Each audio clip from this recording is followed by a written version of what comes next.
عزیز و شەویستا تەلەڤیزیۆنی تیشکی و بینەرا بەرنامە ئاروی وەشحاڵە نایی هەفتەژمێ بۆ خزمەت و شمێ عزیز و شەویستی و بینێ مێمان و یانەکاتە وەزعیەت و گەنجی کوردستان و ڕۆژهەڵاتیەنە و ئێرانەنە بەگشتی و کێشە و گیر و گرفتی کەینێ وەرە ڕاشانە و کار و ڕێکخراوەکە و ئەرک و سەرشان و ڕێکخراوەکە چی دۆخەنێ بابەت و سەرەکی ئیجارە بەرنامەکەیمانە کە پێی دەوڵەمەندکردەوە بەرنامەکەی داوا ماجە بەڕێز کاگە فەلاحی ڕەحیمی کردن پسە و ئەندام و بەڕێوبەری یەکێتی لاوانی دموکراتی کوردستان و ئێرانی کاک فەلاح فرە خێراماڵ کرد و پێ بەرنامەکەیمە خێر بێ سپاسۆکەر و منیش بەش بە حاڵ وێم پنەمۆشن کە تاوان و جەبەرنامە و ئاروێنە ڕۆژە بینەرا و شەویست و تیشکی کرد و کە بۆشحاڵنە کە دەرفەتی هەپاسنە تا ڕخسەن بتامێ تا ڕادیە سەرەوە وەزعیەت و لاوانی و هەپاسە ڕێکخراوەکە چەندی بینەرەوە شەویستەکە بمێ کاک فەلاح باپی پرسیارەیە بمێنێت لێباسەکەی جناب بەرحاڵ چەند ساڵن کاری ڕێکخراوەیی کردی یەکێتی لاوانە نە خەریکێندێ بەڵام گەرەکما وێڵ پسە و ڕێکخراوەکەی تا یا پسە وێڵ کێشە و گیر و گرفتێکەیسە کۆمەلگای ئێرانی و بە تایبەت کۆمەلگا و کوردستانیە نەڤینیشە بە تایبەتدا کێشێکە زەقتەرێنێ بەرۆک و گەنج و ئارو کۆمەلگا و کوردەواری شاگیرتنەوە جنابڵا کێشە چەنی تەقسیم بەندی کردی یا چەنی دەسە بەندی شاکردی بڵێ هەر پاسە کە ئاگادارن دێ وەزعیەت جە سەرکار ئامۆ جمهوری ئیسلامی و هەر پاسە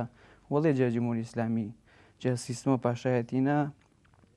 جوانێ بە تایبەتی کە توێژیە گرنگ و مهم و کۆمەڵگانی فرەجارێ توش و هەندێکەند و کۆسبی بێنێ سەرۆ ڕاشاوە و جەبواری ژیانیەوە پسۆ توێژە گرنگ و کۆمەڵگای کە ساحەوە فکریە باشی نێ پسە و دیدیەوە کە ئایندە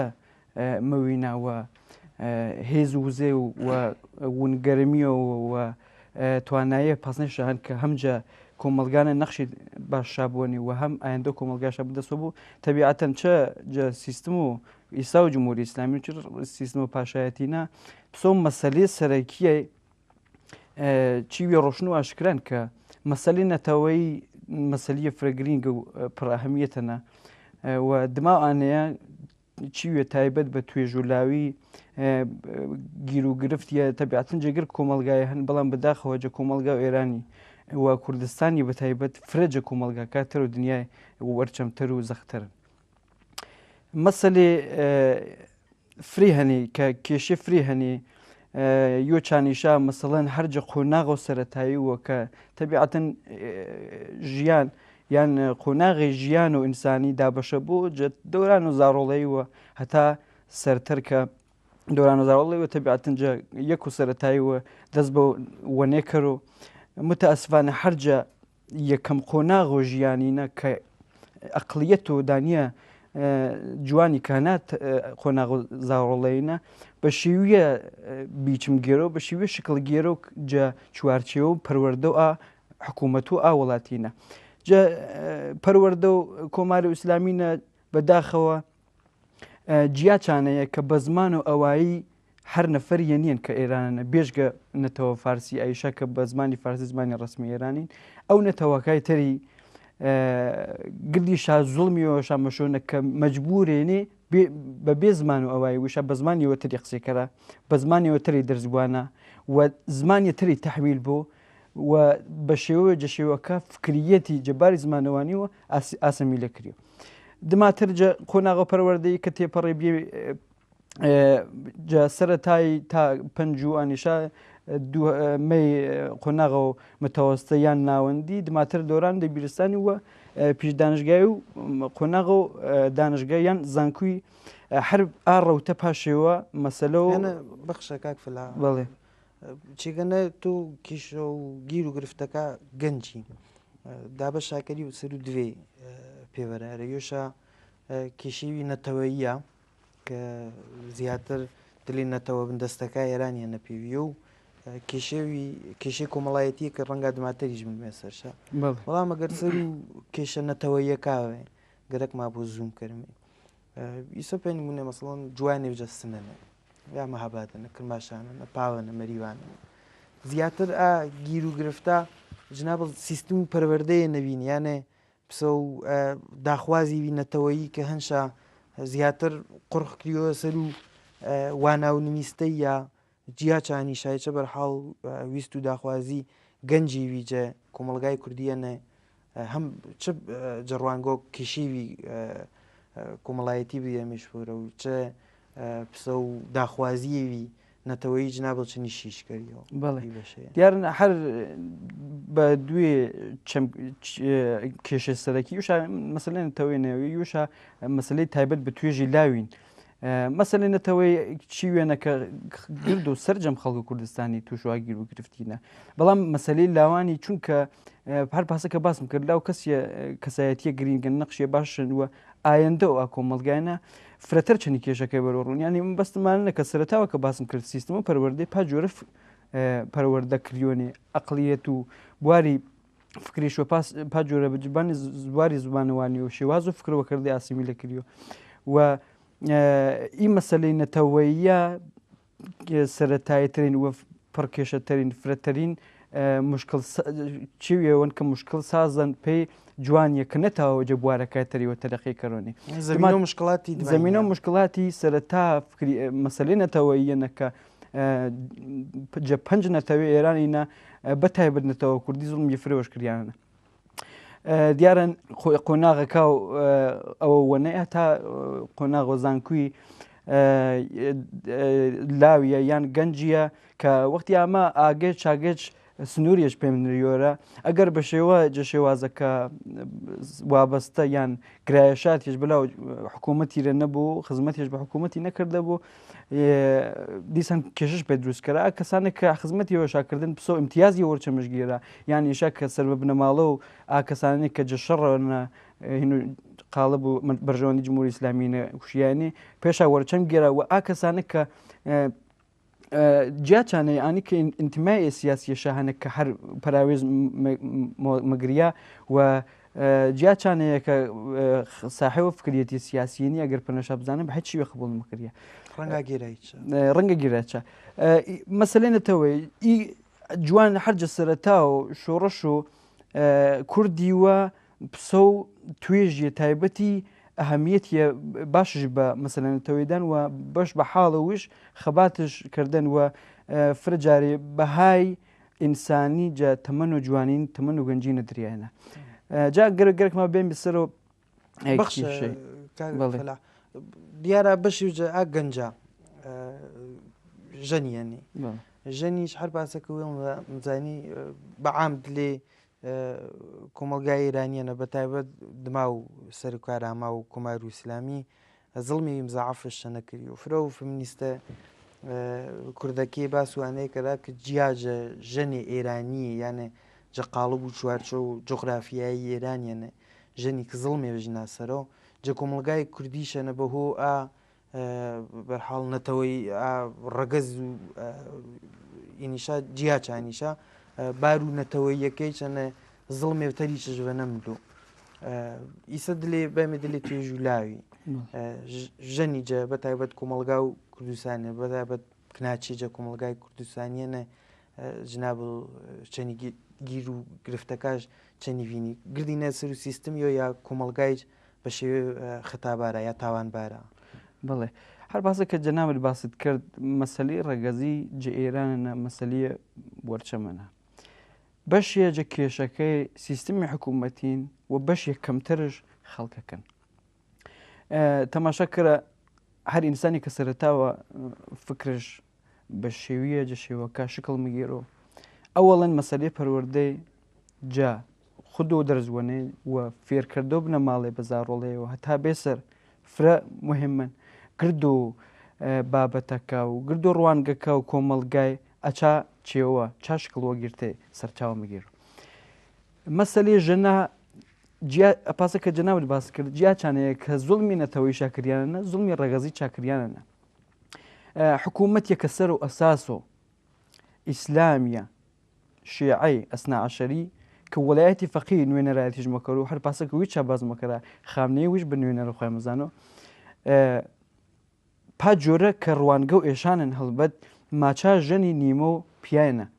چ جەبار و ئیرزومیراسی وە چ جەبار و نەقش و ڕۆڵیشەنە کارگێڕیشەنە بەشداری جە حکوومەتی جێدەسەڵاتی سیاسی و کۆمەڵێکی ویتر کە پاجۆرە ڕوانگە و حکوومەتی نسبت بە پێ هەن نسبت بەژنەی کەمترن تەبعیز ئامیسترن و هەمیشە هەڵ دریان کە ژنی گن و پراویزە و گن و حاشیەوە دیارن چەنی شان بەشان و پیاە هەرجە سەرەتاو شۆڕشیوە جا کومار و کوردستانی وەمەتامی واچمێ ژنی تاوان شایانی نیشانە شادان ئێشا جەبواری فیزیکیوە ئێشا جەبواری فکری و جەبواری ڕۆحیوە هیچ جەپیایە کەمتر نیەن تەنیا جەبواری ڕەگەزی و جیاوازیەشا هەنێ و ئاپێ ناسک کە سیستمە توتالیتر و دماکۆتەکە کردنشا پێژنێ چانەنین و ژنی پاسشە نیشاندان بە بەشداری کردێشە بە هەوڵداشە بە هەنگام هۆرگرتێشە بە ئەرەمڕزنا و ڕێکخراواشە بە بەشداریشە ژۆڕشی سلمنانشا بڕاستی سابت چاکردن کە مەتاوا پسۆپی جموجول شابوو ڕۆژشابوو نەخشابوو پێ نمونە ساڵ 1924 وەختی کۆمار کوردستانی مەمەرزیۆرە یەکیدی ژنانی دیموکراتی کوردستان مەمەرزیۆرە هەرچا خۆناغەنە دیارن بە دەستکۆتی کۆمار و کوردستانی مەی ئەژمار هەرچا وەختنە خود و شخص و خانمەوە پێشەوە قازی محەممەدی دەست بە خەباتی مەکەڕ و بە تایبەت بە توێژ و ژنە هەتا ئێستا کە ئامن بە شێوازی جۆرا و جۆر هەر ڕێکخراوە درێژەش بیان دیارە من گەرەک نیە فرەسەوە ڕێکخراوەکە بەڵام بە گشتی دیارە نەقش و ڕۆڵێ شابیان هەم جەمێژوون هەم خەبات جە کۆمەلگای چەنە بەرحاڵ یاگە و پەنجە و ژەنی دیارە ئیسە بەمێ سەر و کێشە کۆمەڵایەتیەکە کاکفەلا حەپاسەکە ژنابی شڵ دەستپێک و بەنامەکەیانە شارەڵپەنەکرد بە شێوجە گیر و گرفت و گەنجی گیر و گرفتانی کۆمەڵایەتیەنێ کە ڕەنگە گرد و کۆمەلگاکانە بە بەڵام جە ئێرانن گیر و گرفتی کە فرەتەر زەقتەرێ بە یا جیاوازیە شابوو چەنی وڵاتانی پێشکۆتە و باواچمێ تۆسع یافتەی جیاوازیە یا کێشە و گیر و گرفتە تایبەتیە جە کۆمەلگای ئێرانی و بە تایبەت دەکردی و زوم و جنابی سەر و واچمێ کۆمەلگا و کوردستانیەوە بوو دیارن جەباری کۆمەڵایەتیوە حقیقەتن من شارەزایی پسپۆڕیەوە چامنەیە چەنیش نییەن بەڵام پسەوانەیە کە دیە بۆم پسەوانەیە کە وێم لانی کەم نیمۆتە منم چە کۆمەلگانە وێ بووە لە یەکمدا بووە تەماشایە و دنیا و ئاروی جەڕا و سایتی و جەڕا و ڕاگەاندنی جێڕەچەوە یە بوو پسەوە ڕاپۆرتانە کەمیاوە جەلاو خەڵکانیەوە پسە قسەکردوی جوورەچێوانە تەبیعەتەن بواری کۆمەڵایەتی ئیسەج ئێران گرفتیان کە جەنەویە و ئازادی سیاسی فرە چانێ زیاتر خراپترشکردن ینی ئەگەر کێشیە جە کۆمەلگایە هەنجە بواری کۆمەڵایەتیوە لانی کەم کۆمەڵی هۆکاری لاوەکیش هەنێ کە مەتاوە بە حکوومەت و بە هەمکاری خەڵکی ڕێکخراوەکە چارەسەر کردە بەڵام کێشەی ئەساسی مشکلاتی کۆمەڵایەتی یەکەم پاس بزان و کە ئاگاداری هەندێک بواری سیاسین یەک ئیشارەیە وولالە بە مێژووی کرمێ زەمان و سیستم و شایەنە پەلەوینە باوەچمێ ئازادی وێ کۆمەڵایەتی تا ڕادیە بیان بەڵام ئازادی سیاسی نەوێن هەر ئانێش بەنەوی و ئازادی سیاسی زەربێەوە ژە ئازادی کۆمەڵایەتی داوە تا ڕادیە فەسادیوە کۆمەڵایەتی یا گەندەڵیەوە بە کۆمەلگایەوە دیار بێ ئێسێچ کە جەقاڵە بۆ سیستم و جمهوری ئیسلامینە کۆمەڵێکی شو گیر و گرفت هەن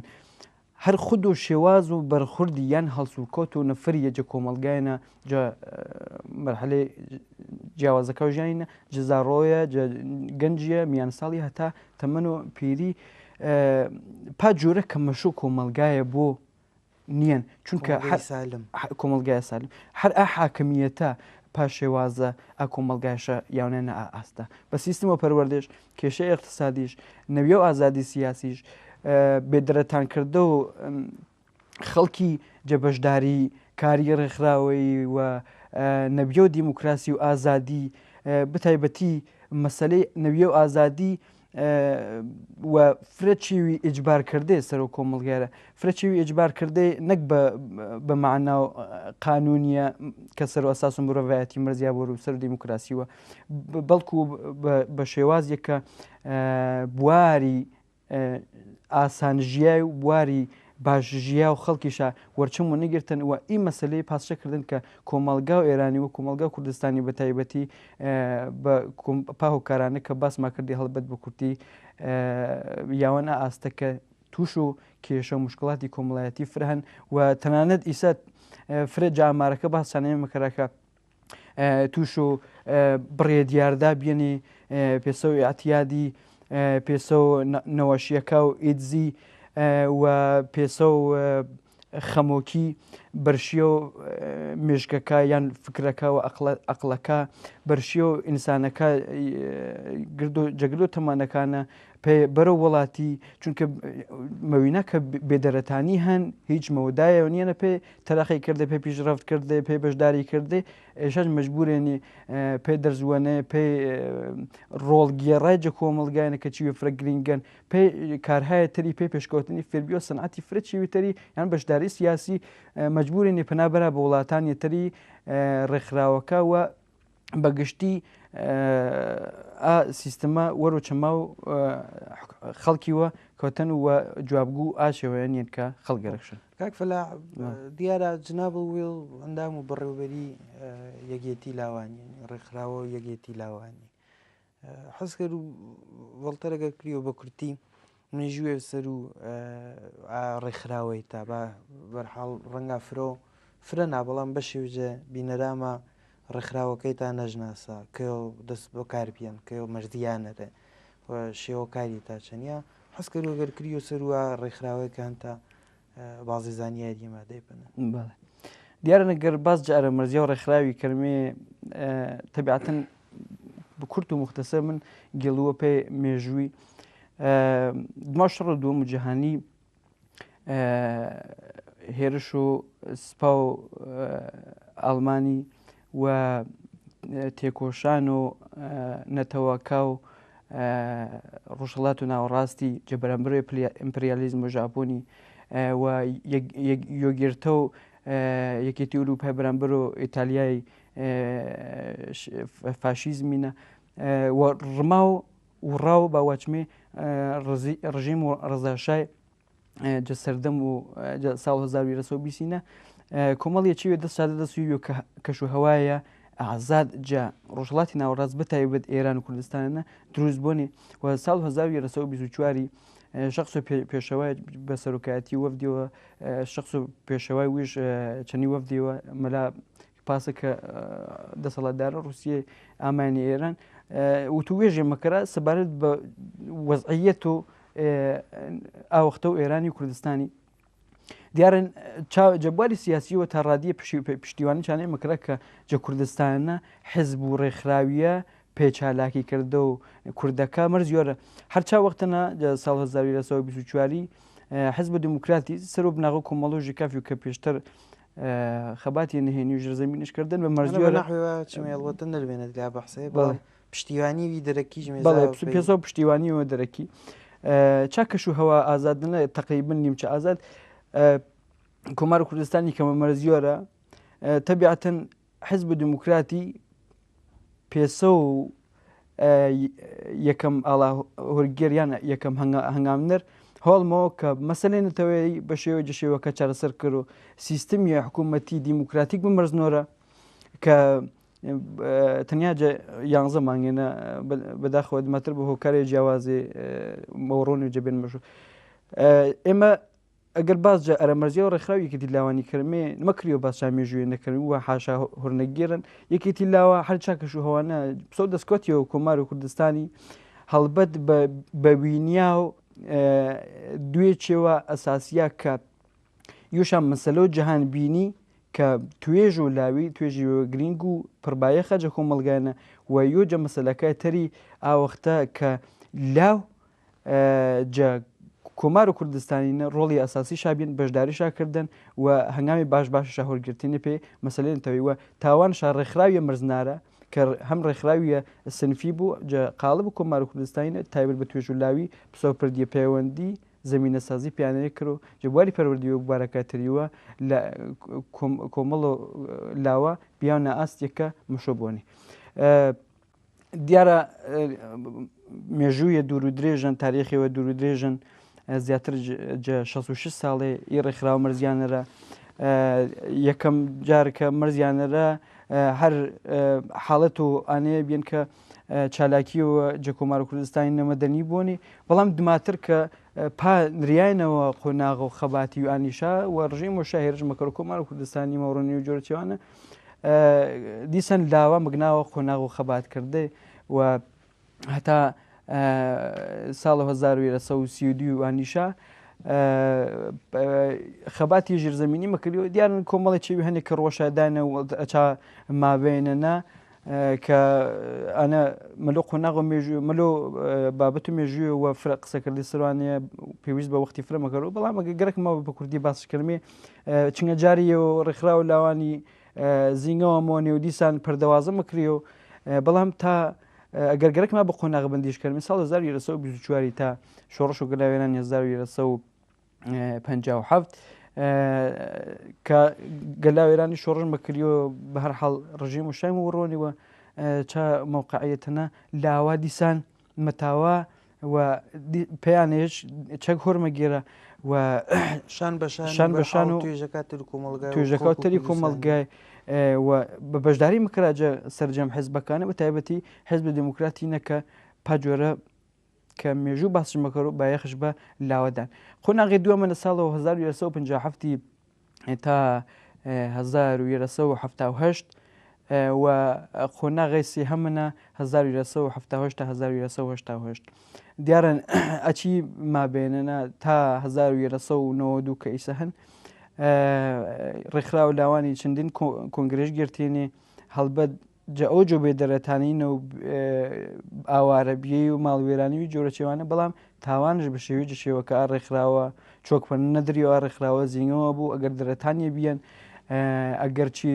ئیشاخ ئەو شاخێج کریان نەویۆ بێ دەرفەتی و بێدەرەتانی بەڵام دیسان تاوانش کنگرەکە وشگیر و دیارا بابەتێ گەر وەخت مەجارمادوو بەڵام ئەگەر کریۆ بە وەختەکە زۆری چەماگەرمێ بە کورتی کار و چالاکیەکێ تا چا ڕێکخراوەنە دیارە ڕۆ ڕێکخراوەکەی شمێش هەرچەند تاراوگەنە تاراوگەنیە بە شێوتر و کوردستانیانە بەڵام ڕۆ بەرحاڵ ڕێکخراوەکەشمە ئەو گەنجی ناوخۆیانێ کار و چالاکیەکێ تا حرەکەتێکە هورتانیێنێ بە تایبەت پێی بار و هەستی نەتەوایەتی و کێشۆ نەتەوایەتی و بەش و دیاردە کۆمەڵایەتیەکە چێشێ بێنێ تاییسە دیارن هەپاسە کە باسم کرد بەشداری کردەی یان چالاکی سیاسی یان هۆرگێرتە و چەکی جبواری نظامیوە و ئاجۆرە کە پێویست بیان ئاشەڕە کەسە بیان سەر کوردستانی ئێشاش مەجبوری بینیانەیەکرا بەڵام جیا چانەیە لاوانە و ڕێکخراوە وێمان بەستمە یەکتی لاوانە دیموکراتی کوردستان وێرانی جیا چانەیە جەگرد و قۆناغەکە و خەباتیشنە هەوڵشدان کە پێناسێوی کە مەشۆ کریەوە پێگرد و لاوی جە کۆمەڵگانە کەڕۆژ سەرەتا و زەروریەت و ئەرەمرزیا و ڕێکخراوەکەی ڕۆڵ و ڕێکخراوەکەی بەگشتی پێناسەکردە و لاوی و وێوەدیە و لاوی جە کۆمەڵگانە باس و شیکەرەوە جەڕا و تەشکیلاتی وە جەڕا و ڕاگەاندنی و جۆرەچیاوە کۆمەڵیە مەسایلی کە هەنێ کێشە و گرفتی کە هەنی کۆمەلگانە ڕێکخراوێمە هۆڵشدان ڕاو ڕاگەاندنی ڕۆشن شاوەکەر و کۆمەڵی ڕاکاری شێواز و ویشنە باسکەرەوە کە جوانیە جە هەر کۆمەلگایەن ئەگەر چنی چیوێ پاسە بەر ڕۆبیەوە چنی مشکڵاتی بەر ڕۆبیەوە چنیشان بربەرەکانی کەرەوە کێشە و گرفت مەسەلی فری کە بە کورتی وەڵتر باسما کردی پسە و ئەتیادی پسە و توش و خەمۆکی بیە توش و نەوەشی بیە چوزان و بێهیوای بیە ئادیاردە کۆمەڵایەتیانە ڕێکخراوێ ئێمە هەوڵشدان کە ئاچێوانە ئەوڵ پێ ناسەکەر و دماتر ڕاکارشا پێ بێزەوە و فرە جارێ واکنشیە چامنەی دریان کە خود و لاویە تحریک بۆ پانەیە کە ئەگەر ئاما و تووش و کێشیە پاسنەیەبی بە شێوازیە کە ئوسوڵی بوو بەرڕوە کێشانە بۆ نێوە. دیاردە کۆمەڵایەتیەکە دیارەنچنی ڕۆت و زمانی و ڕۆت و مێژووی سەرهۆرمە بە تەسیرگوزاری سیستم حکوومەتێکە و کێشە کۆمەڵایەتیەکە و خەڵکی. بەڵام ئانە کە گرینگەن ئێمە پێسەوڕی خراوێما کە تاوا بوومە کردە بوومە هەر پاسە کە بەرنامە و وێمانە هەنمە کە کنگرەکە چەنە تاوەتۆمە کردیەوە دماتر ئەگەر وەخت بۆ باسش کردمێ ئانەش باسکردن کە ئێمە پێسەوڕی خراویە ئینە بەرنامەما هەن کە بەڵێ ئەگەر دەرەتان و ئانێما بۆ چالاکیما بۆ بە شێو ئاشکرای ناوخۆنە بە دڵنیاییەوە توێژ و لاوی کۆمەڵگانە توش و مشکلاتی پاسنایەنەوە کەیسە هەیە بەخشە دیارە وەختەکە فرەکە مامەنن بەشێجە ئینی تا کارەکەیش تا ئانەکە ماچی گەڵەوە پێ ڕۆشنگەری یانە پێسەی نەوکردیونە ڕۆشنگەری وە ڕاهکاری کەێرا تا کرد ئیسەیش پاشەوەکە من ئاگاداربوونە بڕیارە کونگرێ بەردێڕاوێ چی ماوەنە حەز کرد و سەر و شێواز و کنگرەکەی تا بەڵام فرە بەکەمی یا ئامەسایلە کە میحوریەت و بەحس و دلێ کنگرەکە احتماڵن بوون یانە محوریەت و کنگرەیە زیاتر پێ چێشی گەڵەوە یا چێشی پوشش بوو نەگەر بەڵام فرە وەختەکە ماکەم منن دیارن کنگرە ڕێکخراوە لاوانی نپسۆ بەرزترین ئۆرگان و ڕێکخراوەکەی قەڵەم مەدرریۆ هەر دوی ساڵە جاری کنگرە گیریۆ دیارە ئەگەر پاس جناب ئاماژە مەکەری بە کورتی وەختمانی منیش بە کورتی سەرژی شارەمەکە و جا کنگرە تەبیعەتەن وەڵتەر کومیتەکە کنفرانس گیرا نوێنەرکیانە پێ کنگرێ و جا کنگرێنە چوی ئەساسی باس کردیا پێسۆ ئەوەنەوە راپۆرتی سیاسی و ئیسەش کە پنزگیا بێن کۆمەڵایەتی پێسە و لیژنە و پێسە و بەرنامە و پێڕەوی تاوەتۆ کریۆ و پەسەند کریۆ بەرنامە دیار راپۆرتی سیاسیش هەر پاسە گۆشگیری و تاوەتۆ کریۆ و پەسەند کریۆ و دما خۆ ناغێ جیاجیای کە کنگرێنە بەڕێوە ملا دماتر ئەنداما و بەڕێوەبەری گشتی ئەنداما ئەسڵی کنگرێت چنی جێگرەکە دیاری مەکریە و بەرنامە و تاکتیک و ئستراتیژی پەیکار ڕێکخراوێنە هەرجە کنگرێن دیاری کریۆ و دماتر دما کنگرێ کۆبنەوەی بەڕێوەبەری گیریۆنیوە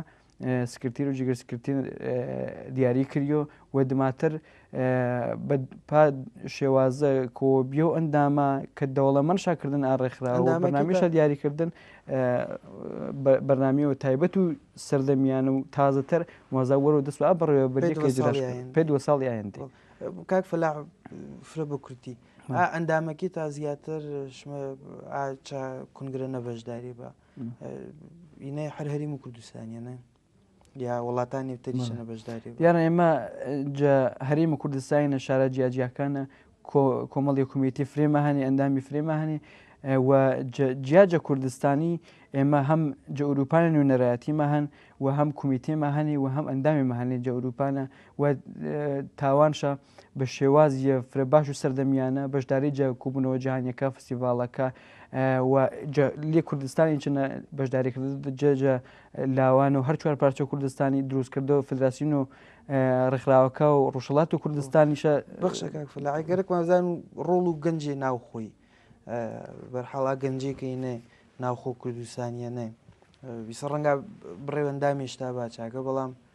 بەگشتی ڕاو بۆچون و نەزەر و گەنجە حیج مەکانیزمێتانیانەرەکە نەزەری